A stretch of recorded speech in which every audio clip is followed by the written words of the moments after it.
Thank you. Thank you. Welcome. Thank you.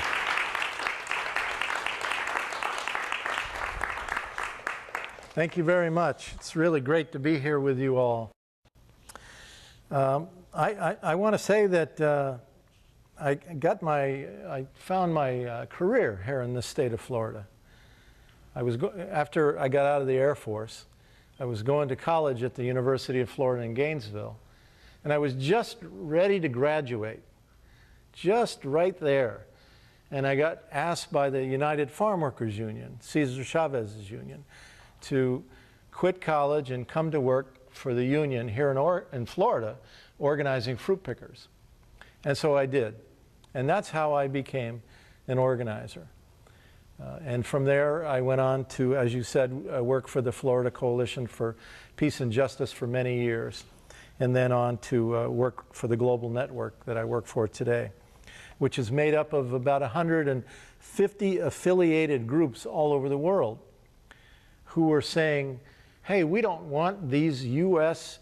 Star Wars bases in our community.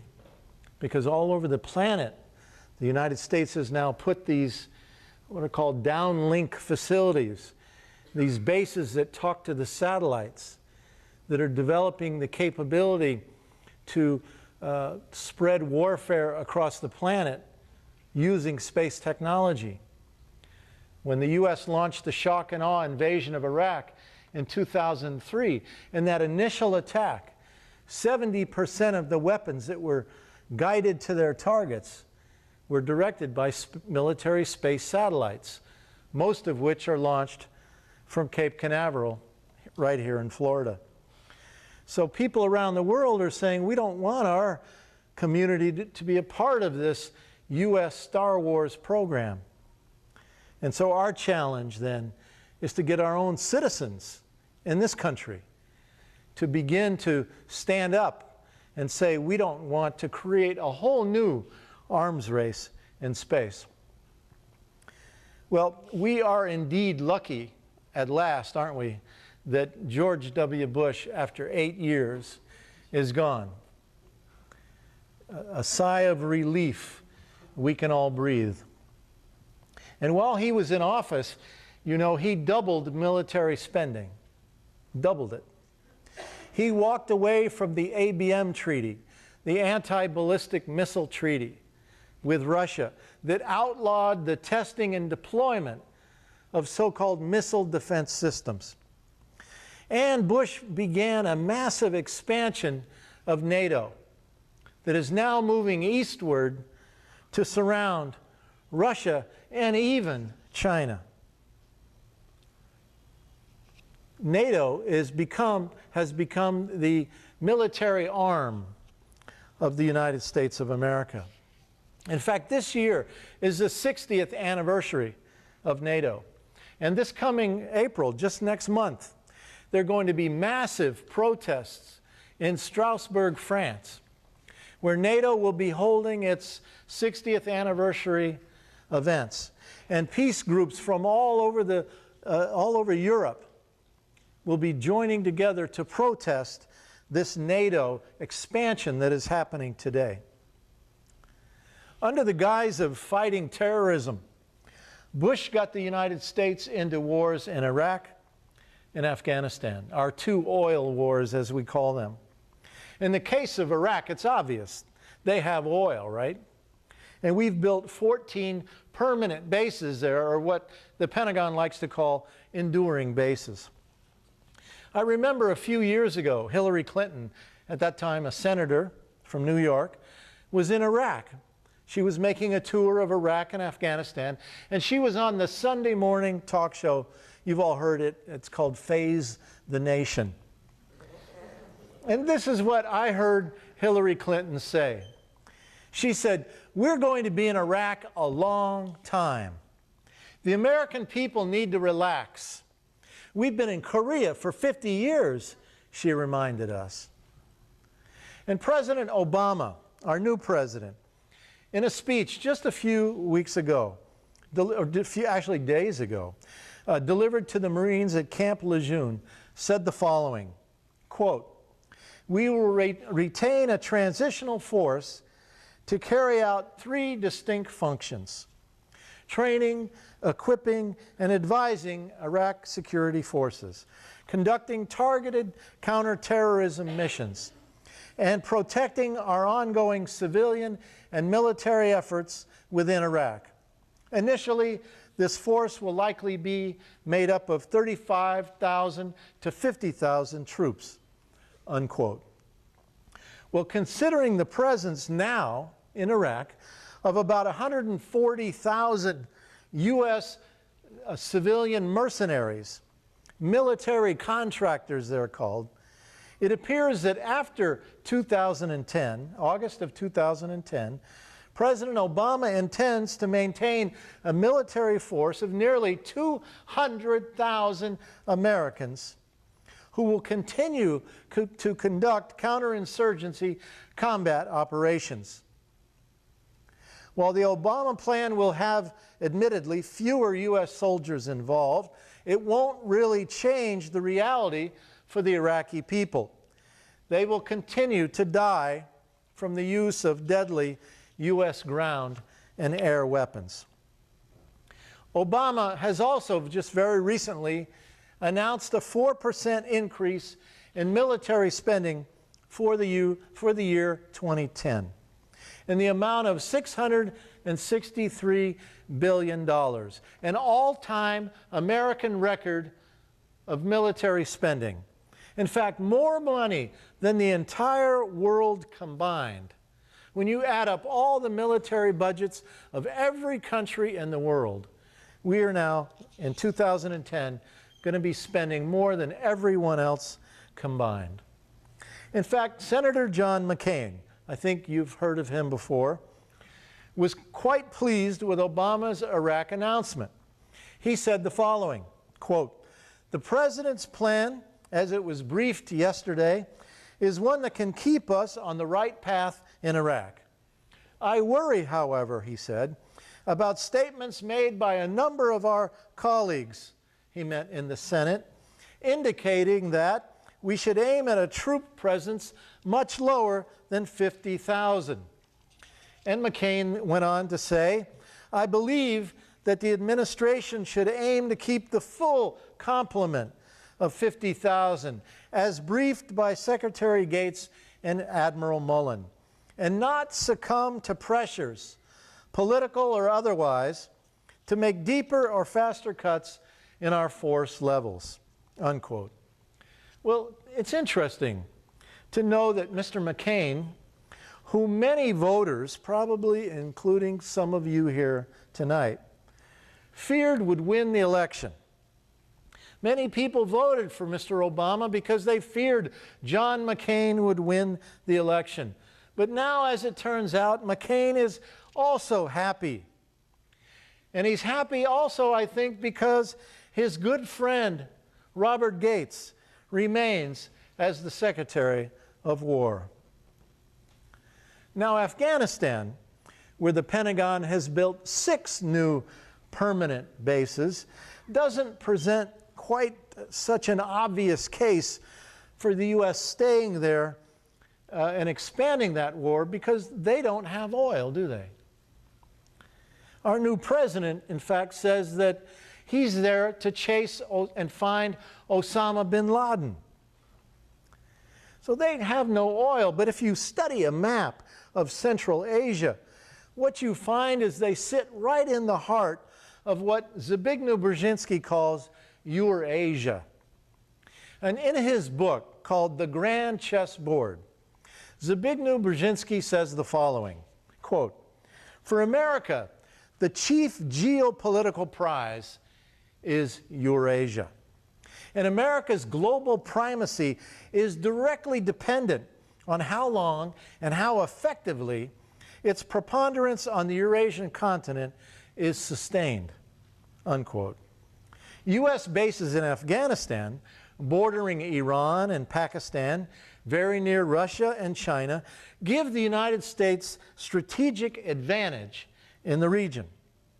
Again, to quote from Brzezinski, he says, "The primary interest is to gain geostrategic depth through political influence in Afghanistan, and to deny to Iran the exercise of such influence in Afghanistan and Tajikistan, and to benefit eventually from any pipeline construction linking Central Asia with the Arabian Sea.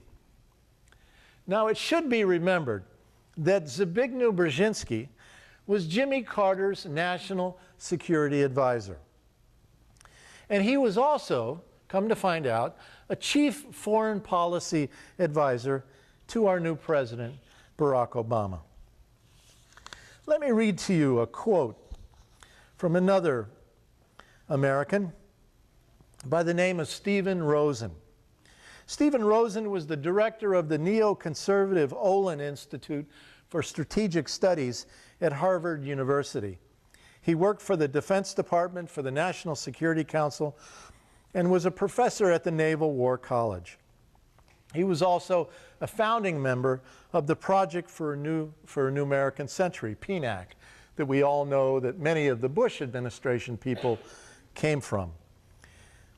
In an article published in the Harvard Review, Rosen said the following: "The future of war and the American military, in that future, our goal is to maintain our imperial position and maintaining imperial order. Now we're in the business of bringing down hostile governments and creating governments favorable to us. Finally, imperial strategy focuses on preventing the emergence of powerful, hostile challengers to the empire, by war if necessary, but by imperial assimilation if possible." I want to read something else to you from the Department of Defense themselves, a report they published about 2 years ago. The report was called "Transforming the Way the Department of Defense Looks at Energy." Now, this is a very important report, I believe, because it really lays out what the American military strategy will be in the coming period. And the report, the DoD report, says the following: "Current planning presents a situation in which the aggregate operational capability of the force, of the military force, may be unsustainable in the long term. Implementation of the Bush Doctrine requires that our forces must expand geographically and be more mobile and expeditionary so that they can be engaged in more theaters and prepared for expedient deployment anywhere in the world. To ensure itself a reliable source of oil in perpetuity, the Pentagon will increase its efforts to maintain control of foreign sources of supply, especially in Iraq, Kuwait, Qatar, Saudi Arabia, and the United Arab Emirates." Some people call this the New World Order. Others call it corporate globalization.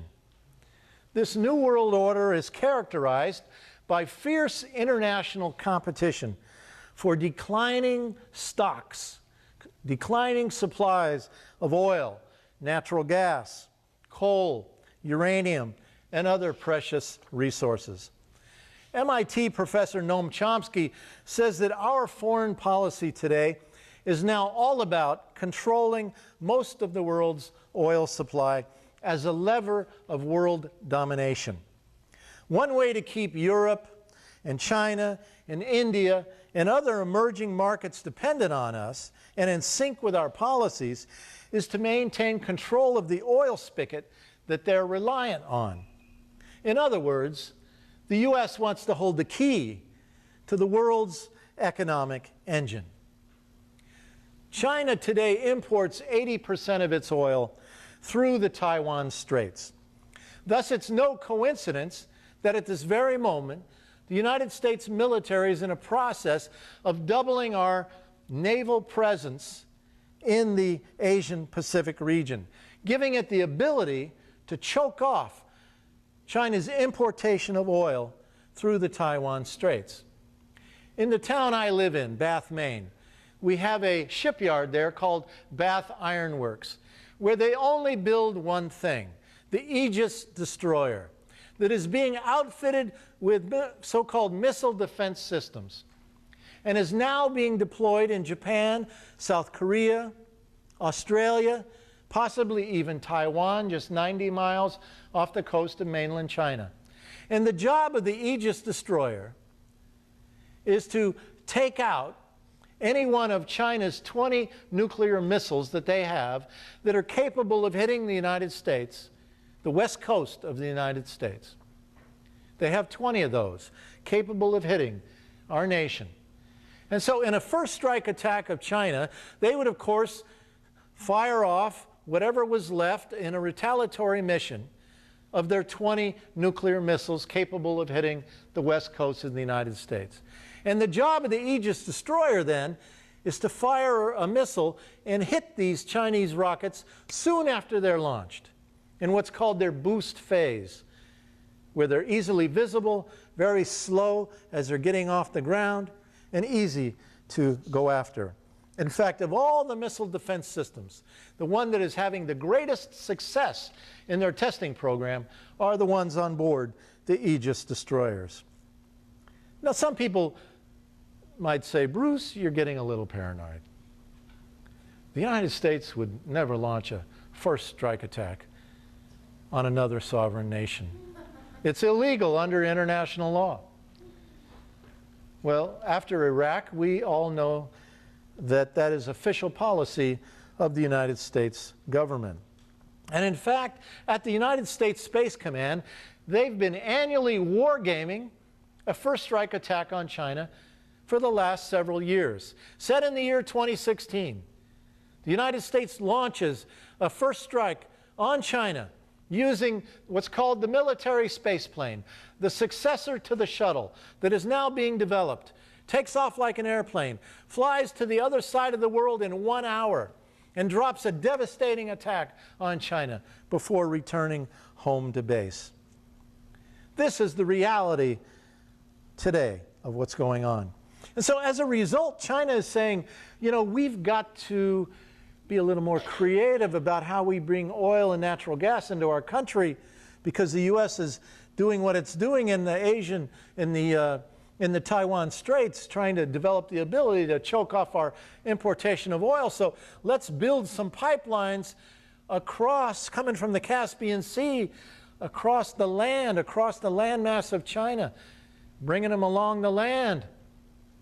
When you go home, look at the map and see where Afghanistan sits. Right in that Eurasian center that Zbigniew Brzezinski talked about, where we would then be able to control the building of pipelines and deciding which direction they might go. The U.S. is also now moving to encircle Russia. Bush proposed to deploy missile defense systems in Poland, a Star Wars radar facility in the Czech Republic, telling the world that they were intended to protect Europe from attacks by Iran. American professors of physics studied those particular deployments, proposed deployments in Poland and the Czech Republic, and said the only missiles that they could capture or hit would be those from Russia, not at all from Iran. As the United States now moves to create an encirclement of Russia, the question for all of us today is, how is President Obama going to rule on these deployments in Poland and the Czech Republic? 70% of the people in the Czech Republic are opposed to the U.S. putting a Star Wars radar facility in their country. But why does the United States want to encircle Russia? Why does the United States want a new Cold War with Russia? Doesn't make any sense. Well, as it turns out, Russia has the world's largest supply of natural gas and significant supplies of oil in their country as well. The U.S. has recently built new military bases in Romania and Bulgaria and is now moving to build them in Albania.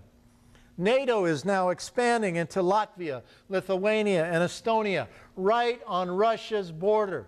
It would be the equivalent of Russia or China putting military bases in Canada, in Mexico, and ships on our east and west coast. Imagine how the American people would react, the American government would react if that was happening. But we're doing the reverse, and most people in our country don't even know about it. And if they do know about it, most of them think, well, why not? We're the good guys.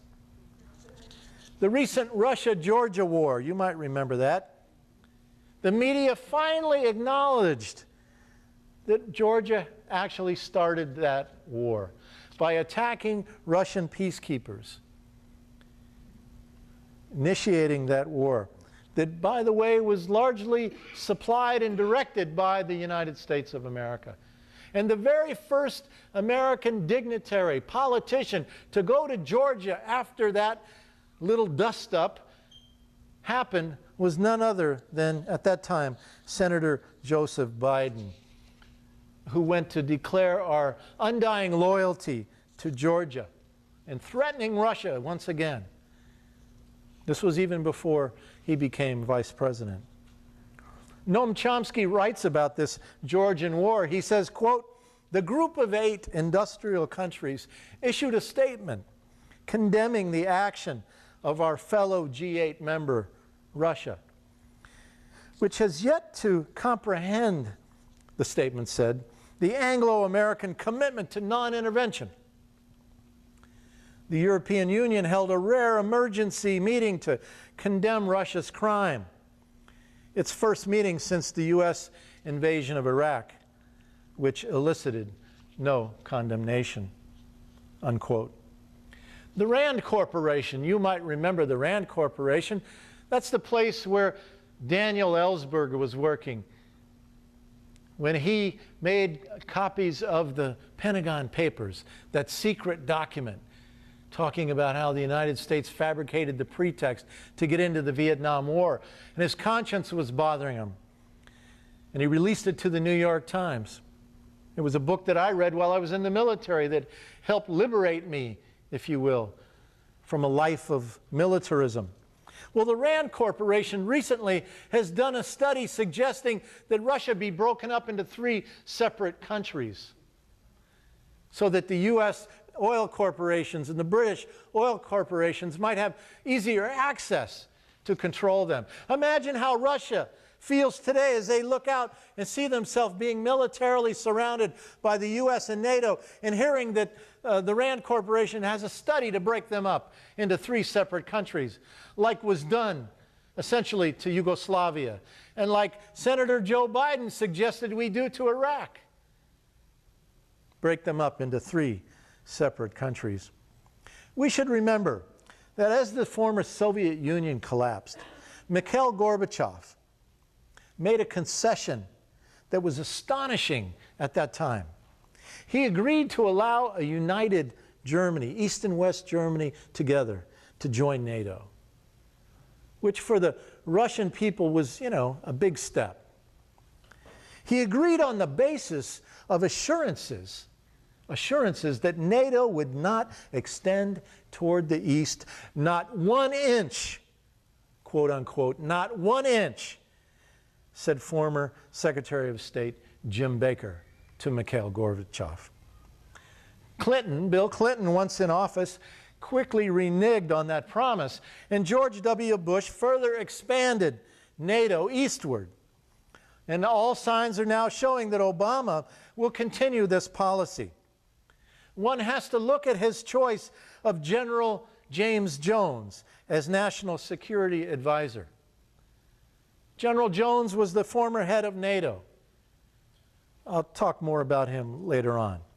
And you might have heard just earlier this week, I believe it was on Monday, Joe Biden went to Europe to a NATO meeting where again he pledged America's undying loyalty and support towards NATO and NATO expansion. And now in our own media back here at home, we consistently see Russia portrayed once again as the raging bear on the loose, beginning to ramp up the American people's fear and animosity towards Russia. Mikhail Gorbachev, recently speaking at a forum in Sweden, said the following, quote, "If Obama pursues the same policies as Bush, this would be a catastrophe. Obama must be careful. He must not deceive his people. Obama must end this new Cold War. After 100 days in office, we will remind him." Not only is NATO expanding globally, but the U.S. has also recently created a new command called Africa Command, or AFRICOM, where the Pentagon says we will be fighting in 20 years for their oil. On C-SPAN several years ago, I was watching a presentation by a commander of the National Guard, of all the National Guards in America. He was speaking to the Right Wing Heritage Foundation. He had a huge map of Africa. And he was pointing out how that every single National Guard from every of our 50 states in America had been assigned to a different African country. And their job, each state National Guard's job, was to go to that particular assigned African country and develop what are called lily pad bases. Quick interventionary lily pad bases set up so that the military, U.S. military, can move in quickly at the slightest show of disobedience to the empire, that we can enforce U.S. military dictates quickly through this new structure. And you know that countries within Africa, Nigeria and others, have significant supplies of oil and other resources for our cell phones and our computers. Many of the resources that are used to build these electronic devices are today mined in Africa. And so there's going to be fierce competition to control Africa and its resources in the coming years. And so AFRICOM, its job will be to ensure that the U.S. is dominant in Africa. The Pentagon has been saying for some years now that under corporate globalization of the world economy, every country is going to have a different role. China is going to make things, India is going to do certain things, Indonesia is going to do certain things. And they say, we in America, we're not going to make things. We're not going to be an industrial society anymore. We're not going to make cars or shoes or clothes or refrigerators. Our role, the Pentagon says, will be security export. So it's no coincidence today that in America, our #1 industrial export product is what? Weapons. That's right. And when weapons are your #1 industrial export product, what is your global marketing strategy for that product line? That's right. The more war, the better. The more war, more profits. And so they say at the Pentagon that young people in America aren't really going to have jobs anymore. And so we don't really need a draft because we have an economic draft. Kids' choices are flip burgers. Working class kids won't be able to really go to college. I was just in D.C. 2 weekends ago, and I read in a local paper that the University of D.C., a working class college, was doubling its tuition. And that students were camped out on the lawn in protest because they knew that coming from their working class communities, higher education was now being put out of reach for them. Just in February, 651,000 jobs were lost in America. Jobs that we will not likely get back because we have no industrial base in America anymore. Even with this new stimulus package, building some roads and fixing some bridges, I'm sure all of which needs to be done as our infrastructure is collapsing across the country. But after that is done, what are people going to do for work? Build weapons or join the military? Is it any wonder that at Sears, have you heard that at Sears they've started a new line of clothing for children? Army uniforms. Oh, yes. They got a whole Army line of clothes at Sears. I couldn't believe it. So I went to our local Sears in the town next to where I live, and what did I see but this new line of children's Army wear, beginning to create the consciousness of a militarized culture. Endless war. Our job under corporate globalization, security export, begin to indoctrinate the youth that this is all you can be. This is all you can be. And how will we pay for this? The Pentagon actually has an answer for that as well. Last year, the Air Force started a public relations campaign called Air Force Overall. You might have seen the ads on television or in the New York Times, full-page ads. Air Force Overall. That reminds me of something. Do you remember a similar slogan? Deutschland über alles. Germany overall. And interestingly enough, one of my friends in Albuquerque, New Mexico, a Vietnam veteran, was at the VA clinic in Albuquerque, waiting to go in. You know how you wait at the VA clinic, and he got Agent Orange contamination in Vietnam, suffering effects from it today.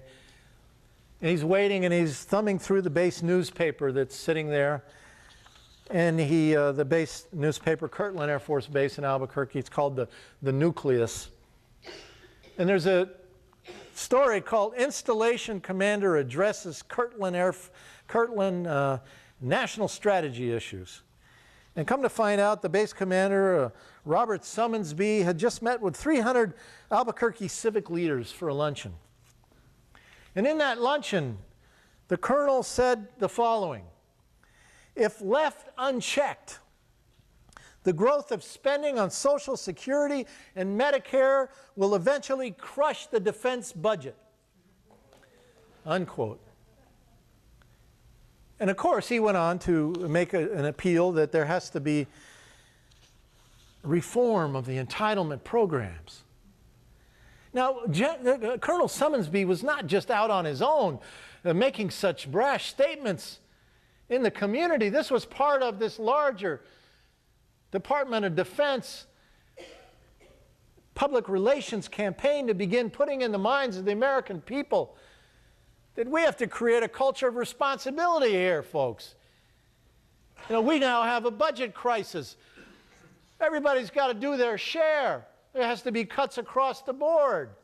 And the entitlement programs are eating up the budget. But of course, we all know that the Pentagon has had a firewall built around it. And you're not allowed to cut the military budget, even though it's doubled in the last 8 years and still growing. So you have to go after what's remaining. And what is remaining?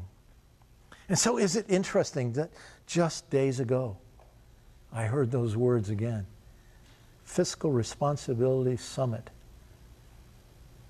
Our new President Obama organized a Fiscal Responsibility Summit, at which time he said that we must restructure the entitlement programs. Ooh, what does that mean? What's going on here?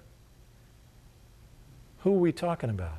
What are the entitlement programs in America today? Officially, Social Security, Medicare, Medicaid, and what's left of the welfare program after Bill Clinton got finished with it. These are the programs that now must be brought under control. Fiscal responsibility. What does this say about the soul of our nation? When we have to have endless war in order to create jobs for the workers in our nation. What does it say about us as a people? That we have to have endless killing wars in order to create jobs for people in our communities. That in my state of Maine where I live, the Aegis destroyer being used to surround and provoke China today, is supported by the Republicans and by the Democrats equally across the board in my state, by the liberals and the conservatives, because it's jobs. It's jobs, and we need jobs. We can't cut the military budget because it's jobs. Although we're sitting and watching social progress be dismantled right before our very eyes. How can 48 million Americans, including me, who have no health care, ever hope to have health care when the Pentagon eats up 54 cents out of every one of your federal tax dollars? And the recent health care summit held by President Obama in Washington just days ago kept the single-payer health care advocates at arm's length as the insurance corporations have the ear of our new president. But health care is a human right and should not be a commodity in a capitalist society. We should not issue health care based on profit. In fact, it's a human right as basic as water and food and air is to our lives. Once again, some would say to me, Bruce, relax, relax. Don't worry, Obama, he's going to be all right. He has a secret plan. He's just waiting for the right moment to spring the secret plan on everyone. And he's really just like a fox drawing the corporations into his lair. And then he's going to create the change that we're looking for. You know, what kind of change? I asked my friends who tell me that. As a candidate, Barack Obama said he would oppose the Panama, South Korea, and Colombia free trade agreements. He said he would oppose NAFTA, and he would go back and rewrite NAFTA. But just last week, Reuters news agency reported on a declaration from Secretary of Treasury Tim Geithner, said that the president will work with Congress to move forward on the long-stalled free trade agreements with Colombia, Panama, and South Korea. You might remember right before the election, one of Obama's economic advisors went to Canada and was heard on a microphone telling the Canadians, oh, don't worry about what Obama's saying about NAFTA down there in Ohio and Michigan. Don't worry about it because he doesn't really intend to really rewrite it at all. And just right after the election, President Obama went up to Canada and basically told them, don't worry, I'm not going to really touch NAFTA. We're going ahead. And now we all wonder about what will Obama's foreign policy ultimately be. But I think there are a few clues available to us today based on his recent cabinet appointments. And let me just talk about a couple of them. Take Secretary of Education Arne Duncan from Chicago. He's been an advocate of privatizing public schools in Chicago. The school system now has 3 schools run by the United States Army. It has an Air Force school and a Navy school.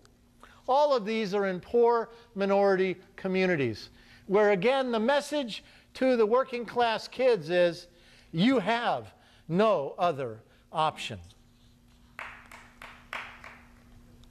In Colorado Springs, Colorado, the home of the Air Force Space Command, the aerospace industry is setting up a space high school to indoctrinate students on the value of U.S. military control and domination of space. This is from our Department of Education. Obama's choice for National Security Advisor, I mentioned earlier, retired Marine General James Jones, who was the former Supreme Allied Commander of NATO and is a huge advocate of NATO expansion. Right after Obama appointed General Jones, I was watching on television MSNBC News. And the reporter Chuck Todd was asked, tell us about General Jones. He said, well, actually, many people believe General Jones should have been the president because he's so smart. He's a dear friend of John McCain, the reporter said, and it was demanded by Robert Gates that he would only take the position of staying on as Secretary of War if Obama agreed to bring General Jones in to be his national security advisor. And in the last month, the Washington Post on 2 occasions has reported in lengthy articles that Obama is giving General Jones and the national security, as national security advisor, expanded powers greater than any ever had of anyone in this post before, putting not only the military, national security agencies, all under his control, but also putting Homeland Security and the U.S. economy under the control of General Jones as National Security Advisor. Now that's interesting. Why the U.S. economy under the control of General Jones? And the reporter asked him that. And he said, well, the economy is a national security issue. Well, when your #1 export is endless war, when your #1 export product is weapons, I guess in a way it makes sense, doesn't it? That you're going to put the economy under the control of the military. And that's what we're seeing happen today in Washington, D.C. General Jones is also a big advocate of AFRICOM, Africa Command, and was on the board of directors of Boeing and Chevron, just like Condoleezza Rice. She was on the board of directors of Chevron. She also served, as you know, during Bush's tenure in office as National Security Advisor before she became Secretary of State. Chevron was a defendant in a federal court case in San Francisco related to the murder of activists in oil-rich Nigeria. The crime of those activists? They were asking the oil corporation to clean up their mess. The people were dying in Nigeria because of the tremendous pollution created by Chevron as they were exploring for oil, and to pay more of the profits to the Nigerian people. Another interesting Obama appointment is Dennis Blair. You might have heard of him, former Navy admiral. He was named by Obama to be Director of National Intelligence, DNI. Well, DNI is a fairly new position in the government. It was created after 9/11 to improve coordination among 16 agencies that comprise the U.S. intelligence community. Well, Admiral Blair was the head of the Pentagon's Pacific Command while in the Navy. And on Amy Goodman's show on Democracy Now!, they did a series of interviews with journalist Alan Nairn recently, who talked about Blair's key role in training, equipping, encouraging Indonesia's military during the period when they committed massive human rights violations in East Timor during the Clinton years.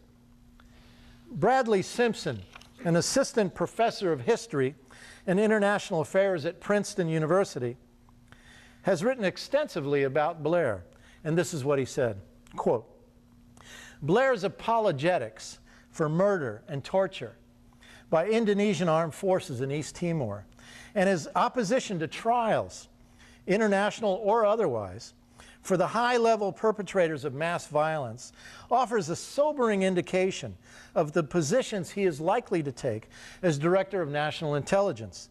President-elect Obama's choice suggests that he will resist, as Blair almost certainly will, demands for the prosecution of high-ranking Bush administration officials, much less lower-level employees in the Pentagon or the CIA, for torture, rendition, and other crimes carried out in the name of the so-called war on terror, unquote. I was in D.C., as I said a few moments ago, just a few weekends ago, for a national conference that I helped organize. I was on the organizing committee with many other, about 16 other national peace groups across the country, trying to create a no U.S. bases campaign. in our country. Around the world now, there's a very strong international no U.S. bases campaign happening. And they met in Ecuador just a couple years ago.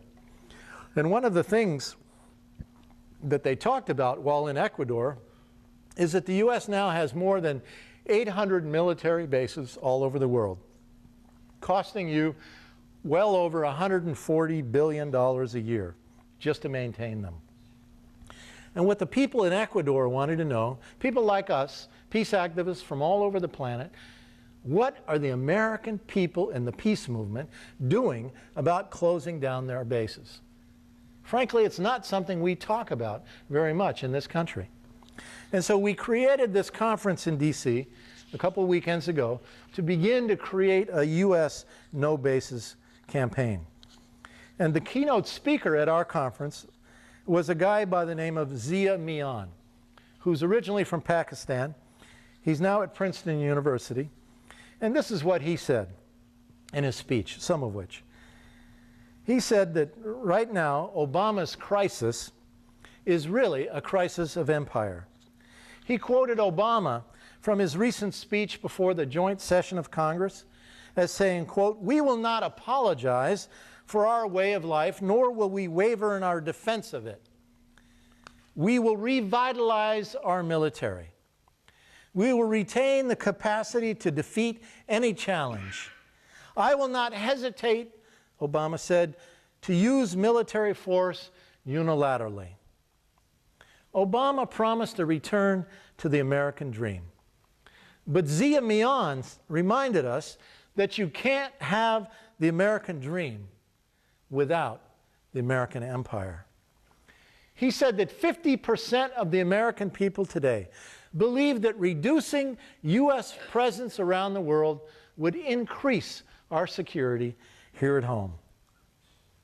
And so as we had 200 people at this conference in D.C. from 12 countries, we decided, yes, indeed, we must go out and ask the American people that we begin to lift our collective boot off the necks of the people around the world.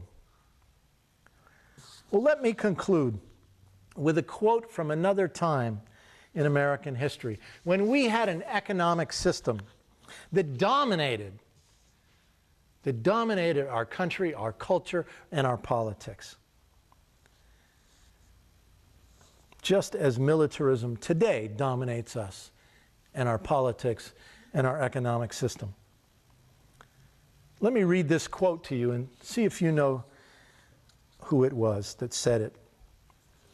"If there is no struggle, there is no progress.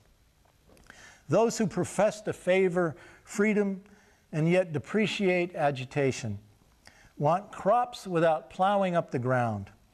They want rain without thunder and lightning. They want the ocean without the awful roar of its many waters. Power concedes nothing without a demand. It never did, and it never will." That was Frederick Douglass, a key leader in the abolition movement, the abolition of slavery. And just, you can imagine, during the time of slavery, abolitionists would come together, and there must have been this feeling of despair amongst them, that how will we ever get out from under this horrid, horrid system that we're under today? How will we ever do it? And Frederick Douglass reminded them that it will only happen if we make a bold demand, and then we go out and organize around that demand. And so what is that demand for us today then, as we face this reality of militarism, endless warfare? Well, I would suggest to you it is the conversion of the military-industrial complex. As we face a situation with jobs leaving this country like rats off a sinking ship, going overseas where corporations can maximize profits, as we face the reality of climate change coming, the solution clearly is to take our money from the military-industrial complex and put it into not only social spending, but creating a new industrial society, an environmentally green industrial society, Why in the state of Florida can there not be a solar system on every house and business, literally every building in the state of Florida, and in Texas, and in California, and in Arizona, and New Mexico, and all over America, and even in Maine? Solar works in Maine. Why can't virtually every building in America have a solar device on it, paid for with the money that we now spend on endless war? Imagine the jobs created all over America in research, design, manufacturing, installation, repair of a solar society. Last year, I went to Nebraska, drove across the country with several others to our International Space Organizing Conference in Omaha, Nebraska, where STRATCOM, Strategic Command, is headquartered, now in charge of virtually everything. And we're driving through Kansas. In Kansas, the wind blows so hard it almost blows you over when you get out of a car. They call it the Saudi Arabia of wind. Why can't there be windmills all over there? The state of Kansas and other places around this country. 23 miles off the coast of Maine, in the Gulf of Maine, they say there is so much wind potential there they could create the equivalent energy of 10 nuclear power plants. Why at Bath Iron Works in my town, instead of building Aegis destroyers to provoke a war with China, why can't we be building windmills, wind turbines? Dealing with the effects of climate change, creating, I saw an article in the paper, 30,000 jobs just building 1,000 windmills for the Gulf of Maine. Imagine the jobs created, doing that all over America. What about building a rail system, connecting every corner of this country, getting us out of our gas-guzzling cars? Imagine the jobs created all over this country, laying rail, building rail cars. Incredible. Creating a new society, dealing with climate change, and giving us hope for the future. And one very important fact that we need to know is that military spending is capital intensive, and every other kind of production is labor intensive. The University of Massachusetts at Amherst Economics Department did a study in late 2007. They took $1 billion and they said, yes, it's true. When you spend $1 billion on military production, you do create 8,500 jobs. That's true. But they said when you take that same $1 billion and you put it into home weatherization, which we really need in Maine, I'll tell you that, you create 12,000 jobs per billion. Or if you take that same billion and you put it into building mass transit systems, you create 19,000 jobs. So which would we rather have? 8,500 jobs building endless war per $1 billion, or 19,000 jobs building rail systems? Which would the American people rather have?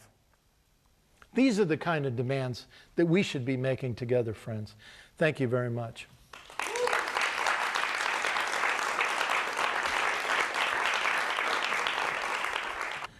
There was an article in the Washington Post just a couple days ago that said that since the Democrats took control of Congress in 2006, they have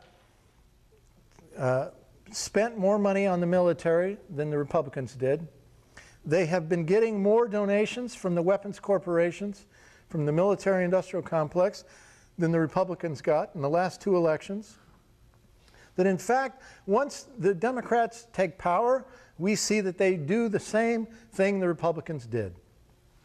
They give a little more on domestic stuff. They say, yes, you can have butter, you can have more butter, but we're going to continue to give you guns.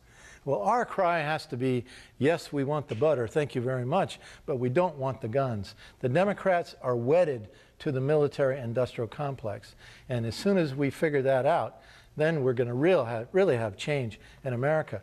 But too many people say, oh, we elected a Democrat. Great. The Democrats control Congress. Great. Now they're going to take care of everything. I can go back to playing tennis again. It doesn't work that way. Now, one of the interesting things I'm watching right now is that Hillary Clinton was sent over to speak to the Russian Secretary of State equivalent recently to talk about getting rid of nuclear weapons and saying to Russia, we need to get rid of a whole lot more of our nuclear weapons. Well, just think of this. If you're Russia, and the United States is militarily encircling you with bases of its own, with NATO expansion, talking about the deployments in Poland and the Czech Republic, all developing the ability to essentially hit Russia in a first strike, are you inclined to contemplate giving up some of your retaliatory capability? Not really. Not at all. You're going to say, wait a minute, you know, I'm not stupid. It's one of my wild cards. You want me to give away my wild card as you're encircling me? So watch closely this dynamic going on now, because what I think is happening, and it's just an opinion, but I think the United States is it's playing chess and is setting moves here by appearing on the world stage and before the American people, being very gracious and magnanimous. Yes, we want to get rid of nuclear weapons, and we've gone and we've talked to Russia and we've offered them a deal. And look, they've completely rejected our offer. Well, without seeing the entire context, right, of increasing encirclement and expansion of NATO and everything else, the American people are just going to say, yeah, those damn Russians, you can't trust them. We make an offer to get rid of nuclear weapons and look what they do. We've got to go after them. It's okay. Go in and kick their butt. So we got to watch this, because this is a very dangerous dynamic that is underway today. I'll never forget this brilliant organizer in Sicily. It was a great story. He was having a hard time organizing the poorest of the poor in Sicily. And finally, he just gathered them together and he asked them, today I would like if we could just ponder this one basic question. What is the difference between us and a tick? And so he went back and basically started with their basic humanity. All right? What does it mean to be a human being? What does it mean to be a human being on this planet? Do you have a right to clean water? Do you have a right to clean air? Do you have a right to health care? Do you have a right not to be sent off to endless war for corporations? And these are the kind of discussions that we need to be having in our homes, in our churches, in our schools, in the break rooms on our jobs, and everywhere else we can. And that is how I think we begin to recreate a culture in our country that can bring real change. Because until we move away from the business model, this indoctrination in this corporate-dominated system that we live in, we're not going to get anywhere. So that is what I hope for us all, that we each find a way throughout each day that we live, one small thing we do to begin to decolonize our mind and to create this discussion in our community. I think that's the long journey ahead for all of us. Well, thank you all very much. Enjoyed. Thank you.